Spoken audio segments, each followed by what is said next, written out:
Hello everyone, I hope you all are fine. आज हम twelfth business studies के अंदर जो हमारी यूनिट 8 कर रहे हैं, जो कि हमारी है कंट्रोलिंग, उसके अंदर आज हम नेक्स्ट टॉपिक करेंगे जो कि है प्रोसेस ऑफ कंट्रोलिंग। आज हम स्टडी करेंगे कि कंट्रोलिंग का प्रोसेस जो है वो कैसे होता है। अब देखिए, कंट्रोलिंग क्या होती है।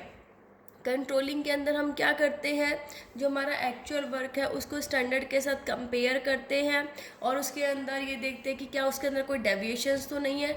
डेविएशंस फाइंड आउट की जाती है और टाइम पर प्रॉपर एक्शन लेकर उन्हें ठीक किया जाता है ताकि फ्यूचर में वो प्रॉब्लम दोबारा अराइज ना हो।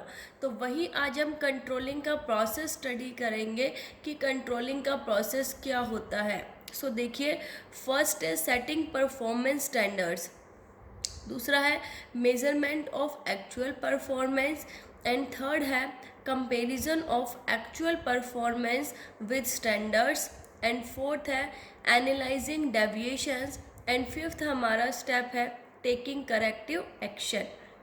सो ये 5 स्टेप्स होते हैं कंट्रोलिंग के अंदर। सो देखिए, हमारा जो फर्स्ट स्टेप है वो है सेटिंग परफॉर्मेंस स्टैंडर्ड्स। कंट्रोलिंग के अंदर सबसे पहला स्टेप क्या होता है, स्टैंडर्ड्स को सेट करना।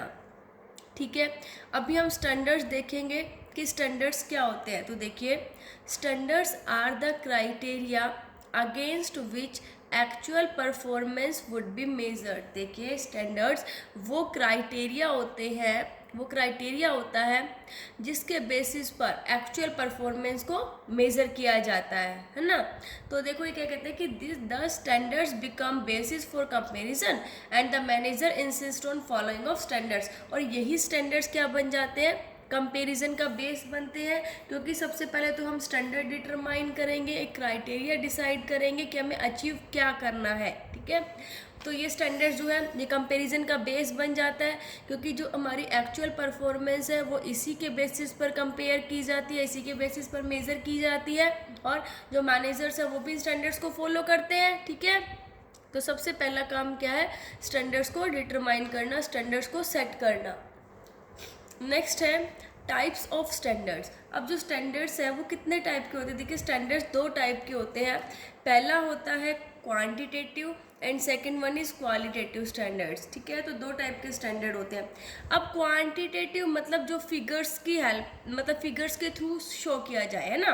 देखो, क्वांटिटेटिव मतलब जो न्यूमेरिकल टर्म्स में, फिगर के टर्म्स में जिसको रिप्रेजेंट किया जाता है। जैसे कि ये स्टैंडर्ड सेट कर लिया कि एक दिन में एक लेबर 20 यूनिट्स प्रोड्यूस करेगा, तो ये 20 जो ये क्वांटिटेटिव फिगर्स के टर्म्स में है, तो इसे हम क्वांटिटेटिव स्टैंडर्ड्स कहते हैं। अब बात करें क्वालिटेटिव स्टैंडर्ड्स की, तो देखो, क्वालिटेटिव स्टैंडर्ड्स क्या होते हैं, जो कि फिगर्स में हम शो नहीं करते हैं। क्वालिटेटिव स्टैंडर्ड्स वो स्टैंडर्ड्स होते हैं जो फिगर्स में शो नहीं किए जाते, जैसे कि एम्प्लॉयज़ के मोराल को इंक्रीज़ करना, तो हम इसको फिगर्स में तो नहीं प्रेजेंट कर सकते। हम तो यही कहेंगे ना, क्या स्टैंडर्ड होगी, एम्प्लॉयज़ का मोराल इंक्रीज़ होना चाहिए। ठीक है, तो स्टैंडर्ड्स भी 2 टाइप के होते हैं। अब नेक्स्ट देखिए कि बेसिस ऑफ स्टैंडर्ड्स, स्टैंडर्ड्स का बेस क्या होता है। सबसे पहले क्वांटिटी स्टैंडर्ड्स, मतलब जो अभी बताया है, नंबर्स की फॉर्म्स में होते हैं, फिगर्स की फॉर्म में होते हैं। ये किससे रिलेटेड होते हैं, प्रोडक्शन से, सेल से, स्टॉक से। क्वालिटी जैसे रॉ मटेरियल से रिलेटेड, उनकी क्वालिटी क्या होगी, ठीक है, फिनिश गुड्स की, कस्टमर सर्विस कैसी होगी, मतलब क्वालिटी की बात है, एम्प्लॉयज़ का मोरल। अब बात आती है टाइम की, टाइम स्टैंडर्ड्स भी होते हैं, मतलब जब गुड्स का प्रोडक्शन होगा तो उसमें कितना टाइम लगेगा उसके रिगार्डिंग स्टैंडर्ड बनाना।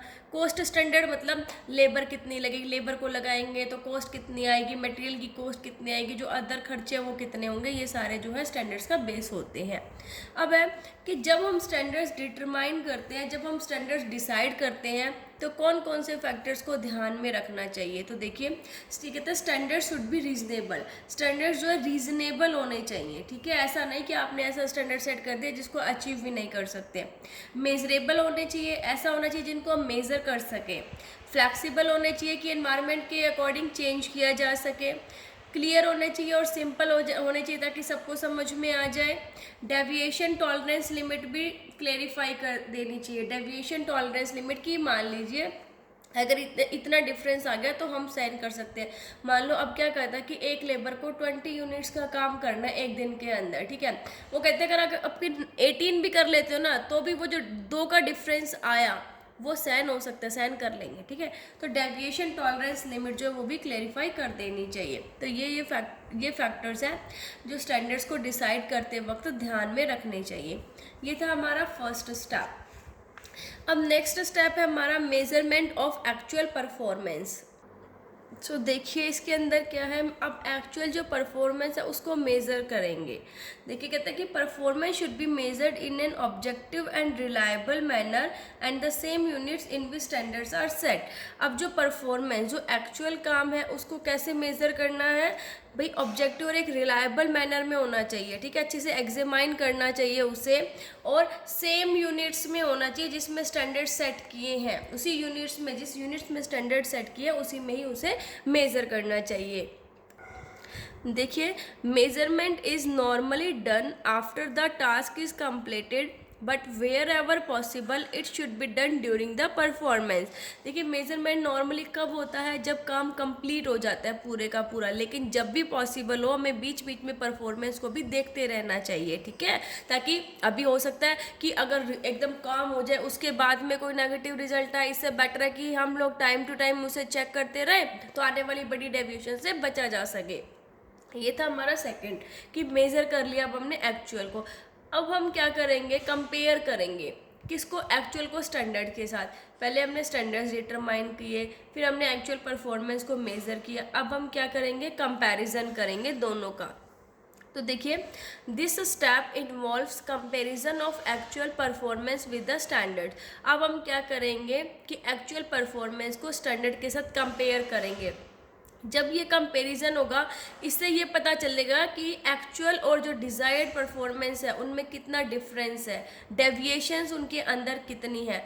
अब अगर परफॉर्मेंस स्टैंडर्ड्स के साथ मैच हो जाते हैं, जितना हमने सोचा था एक्चुअल में उतना काम हो जाता है, तो हम क्या मानेंगे कि हाँ सारी की सारी जो चीज़ें हैं वो कंट्रोल में है ना। सो देखो डेविएशन जो है वो 2 टाइप की होती है, पॉजिटिव और नेगेटिव, मतलब फेवरेबल और अनफेवरेबल। अब स्टैंडर्डाइज प्रोडक्शन कितना है, 20 यूनिट्स की, 20 यूनिट्स जो है वो प्रोडक्शन होना चाहिए। एक्चुअल प्रोडक्शन हुआ 15। देखो 3 अलग अलग ये सिचुएशंस है, 15 यूनिट्स का, ये है 20 यूनिट्स और ये है 25 यूनिट्स। स्टैंडर्ड कितना रखा था कि 20 यूनिट्स का जो प्रोडक्शन है वो होना चाहिए। पहली सिचुएशन का यहाँ पर 15 यूनिट्स का हुआ है, दूसरा 20 का 20 हुआ है और तीसरा 25। अब फर्स्ट रिजल्ट देखिए कि स्टैंडर्ड कितना बना है, 20 यूनिट्स का। मान लीजिए कहते हैं कि एक लेबर 20 यूनिट्स जो है वो काम करेगा, लेकिन उन्होंने एक्चुअल में काम कितना किया, 15 यूनिट्स का, तो 5 का डिफरेंस आया ना ये, तो ये अनफेवरेबल डिफरेंस है, नेगेटिव डेविएशन है। यहाँ पर देखिए 20 हमने स्टैंडर्ड किया था और एक्चुअल में 20 आया, तो ये क्या है, 0 डेविएशन है। और यहाँ पर देखिए एक्चुअल में हमने कितना, जो यहाँ पर हमने एक्चुअल में कितना किया काम, 25 यूनिट्स, स्टैंडर्ड्स कितना डिटरमाइन किया था, 20 यूनिट्स का, तो यहाँ पर जो डेविएशन आई वो कितनी आई, पॉजिटिव डेविएशन आई +5 की। यहाँ पर कितनी आई, नेगेटिव आई। यहाँ पर 0 आई, क्यों कि जितना हमने स्टैंडर्ड डिटरमाइन किया था एक्चुअल में उतना काम किया। और यहाँ पर पॉजिटिव आई, जितना किया था उससे ज़्यादा काम हुआ, तो ये तो क्या हो गई, फेवरेबल है पॉजिटिव डेविएशन। और जो नेगेटिव डेविएशन है ना -5 की, देखिए 20 का था और 15 का आया, तो ये क्या है, अनफेवरेबल डेविएशन है। देखिए मैंने आपको बताया कि इसके अंदर कंट्रोलिंग के प्रोसेस के अंदर 5 स्टेप्स होते हैं, जिसमें से आज हमने 3 स्टेप्स पढ़े हैं।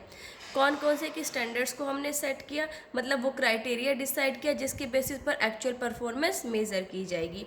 स्टैंडर्ड्स के टाइप्स हमने स्टडी किए, फिर हमने स्टैंडर्ड के बेस, और ये बहुत इंपॉर्टेंट है कि जब हम स्टैंडर्ड्स को डिसाइड करते हैं तो हमें कौन कौन सी बातों को ध्यान में रखना चाहिए, क्या कि रीजनेबल होने चाहिए, मेजरेबल होने चाहिए स्टैंडर्ड, फ्लेक्सिबल होने चाहिए, क्लियर और सिंपल होने चाहिए, और डेविएशन टॉलरेंस लिमिट भी डिसाइड करनी चाहिए।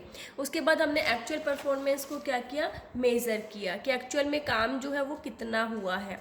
फिर हमने क्या किया, कंपेरिजन किया दोनों के बीच में, एक्चुअल को किससे कंपेयर किया, स्टैंडर्ड से, और हमने डेविएशंस को फाइंड आउट किया, ठीक है।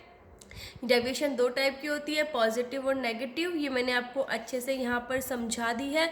आई होप आपको ये तीनों जो स्टेप है वो समझ आ गए होंगे। Thank you. Stay safe, stay home.